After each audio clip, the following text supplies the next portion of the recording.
தமிழகத்தின் இன்றைய முக்கிய செய்திகள். நாகர்கோவில் வாசன் ஐ கேர் கண் மருத்துவமனை சார்பில் அனாதை மடம் மைதானத்தில் 12/4/2024 அன்று நடந்து வரும் ஈஃபில் டவர் பொருட்காட்சியில் இலவச கண் பரிசோதனை மையத்தை வாசன் ஐ கேர் கண் மருத்துவமனை கண் மருத்துவர் ஷம்மி அவர்கள் திறந்து வைத்து இலவச கண் பரிசோதனை முகாமை தொடங்கி வைத்தார். இம்மையத்தில் பொதுமக்கள் இலவசமாக கண் பரிசோதனை செய்து கொள்ளலாம்.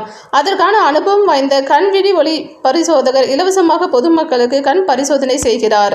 மேலும் இந்த மையத்தில் கண் நோய்கள் தொடர்பான ஆலோசனை மற்றும் கண் பாதுகாப்பு ஆலோசனை கண் மருத்துவ ஆலோசகர் மூலம் இலவசமாக வழங்கப்படுகிறது.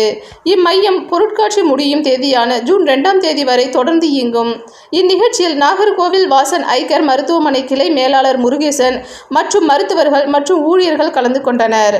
நிகழ்ச்சிக்கான ஏற்பாடுகளை மார்க்கெட்டிங் மேனேஜர் ரீஹன், மக்கள் தொடர்பு அலுவலர்கள் அகிலன் மற்றும் பிரபு ஆகியோர் செய்திருந்தனர். நாகர்கோவில் செய்தியாளர் முத்துக்குமார்.